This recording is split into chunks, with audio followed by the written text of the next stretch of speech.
Hi everyone, welcome back to my channel. ಇವತ್ತು ಅವಲಕ್ಕಿಯಿಂದ cutlet ಮಾಡೋದು ಹೇಗೆ ಅಂತ ತೋರಿಸ್ಕೊಡ್ತಾ ಇದ್ದೀನಿ.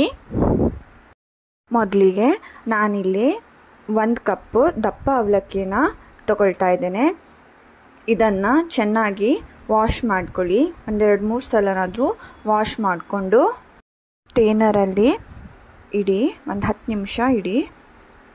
ಹಾಗೆ ಈ ಅವಲಕ್ಕಿನ 10 ನಿಮಿಷ ಆದಮೇಲೆ ಅವಲಕ್ಕಿಗೆ ಸ್ವಲ್ಪ ನೀರನ್ನು ಚಿಮುಕಿಸ್ಬಿಟ್ಟು ಹಾಗೆ ಮ್ಯಾಶ್ ಮಾಡಿ, ಕೈಯಿಂದನೇ ಮ್ಯಾಶ್ ಮಾಡಿ. ಕೈಯಿಂದ ಮ್ಯಾಶ್ ಮಾಡಿದ ಮೇಲೆ ಇದಕ್ಕೆ ಬೇಯಿಸಿದ ಒಂದು ಆಲೂಗಡ್ಡೆನ ಗ್ರೇಟ್ ಮಾಡಿ ಹಾಕ್ತಾ ಇದ್ದೇನೆ. ಇವಾಗ ಇದನ್ನು ಚೆನ್ನಾಗಿ ಮಿಕ್ಸ್ ಮಾಡ್ಕೊಳ್ಬೇಕು. ಚೆನ್ನಾಗಿ ಮಿಕ್ಸ್ ಮಾಡಿ ಒಂದು ಸಾಫ್ಟ್ ಡಫ್ ಥರ ರೆಡಿ ಮಾಡ್ಕೊಳ್ಳಿ. ಈ ಥರ ಇದಕ್ಕೆ ಕ್ಯಾರೆಟು, ಕ್ಯಾಪ್ಸಿಕಮ್ಮು, ಬೇಯಿಸಿದ ಜೋಳ, ಈರುಳ್ಳಿ, ಗರಂ ಮಸಾಲ ಪುಡಿ, ಜೀರಿಗೆ ಪುಡಿ, ಕೊತ್ತಂಬರಿ ಸೊಪ್ಪು, ಮೆಣಸಿನ ಪುಡಿ, ಅರಿಶಿಣ ಪುಡಿ, ಉಪ್ಪು, ಹಾಗೆ ಸ್ವಲ್ಪ ಕಸ್ತೂರಿ ಮೇಥಿನ ಹಾಕಿಬಿಟ್ಟು ಚೆನ್ನಾಗಿ ಕಲಿಸ್ಕೊಳ್ಳಿ. ಇದರಲ್ಲಿ ಯಾವುದೇ ರೀತಿಯ ನೀರಿನ ಅಂಶ ಇರೋದಿಲ್ಲ, ಹೀಗೆ ಉದ್ರಾಗಿಯೇ ಇರಬೇಕು. ಇವಾಗ ಇದನ್ನು ಚಿಕ್ಕ ಚಿಕ್ಕ ಉಂಡೆಗಳನ್ನಾಗಿ ಮಾಡ್ಕೊಳ್ತಾ ಇದ್ದೇನೆ. ಹಾಗೆ ಇದನ್ನು ಒಂದು ಶೇಪ್ನ ಕೊಡ್ತಾ ಇದ್ದೇನೆ.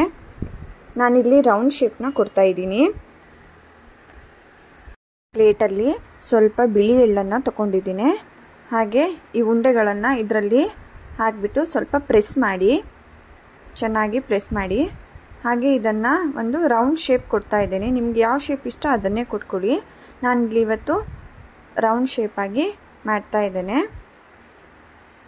ಈ ಥರ ಪ್ರೆಸ್ ಮಾಡಿ ಶೇಪ್ ಕೊಡಿ. ಇವಾಗ ಕಟ್ಲೆಟು ರೆಡಿಯಾಗಿದೆ. ಇದನ್ನು ಸ್ವಲ್ಪ ಎಣ್ಣೆ ಹಾಕಿಬಿಟ್ಟು ಶಲೋ ಫ್ರೈ ಮಾಡಬೇಕು. ನಾನಿಲ್ಲಿ ಗ್ಯಾಸ್ ಮೇಲೆ ಒಂದು ತವಾನ ಇಡ್ತಾ ಇದ್ದೇನೆ. ಅದಕ್ಕೆ ಸ್ವಲ್ಪ ಎಣ್ಣೆನ ಹಾಕ್ಕೊಳ್ತಾ ಇದ್ದೇನೆ.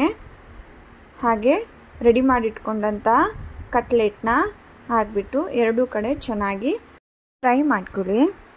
ಚೆನ್ನಾಗಿ ಫ್ರೈ ಆಗಲಿ, ಲೋ ಫ್ಲೇಮಲ್ಲೇ ಇರಲಿ. ಹಾಗೆ ನಾನು ಇವಾಗ ಸ್ವಲ್ಪ ಬೆಣ್ಣೆನ ಹಾಕ್ತಾ ಇದ್ದೇನೆ. ಹಾಗೆ ಎರಡೂ ಕಡೆ ಚೆನ್ನಾಗಿ ಫ್ರೈ ಮಾಡಿ, ಬ್ರೌನ್ ಆಗೋ ತನಕನೂ ಫ್ರೈ ಮಾಡಿ. ಎರಡೂ ಕಡೆ ಚೆನ್ನಾಗಿ ಬೆಂದಿದೆ. ಇವಾಗ ಅವಲಕ್ಕಿ ಕಟ್ಲೆಟ್ ರೆಡಿಯಾಗಿದೆ. Thank you for watching. ಧನ್ಯವಾದಗಳು. Please subscribe to my channel.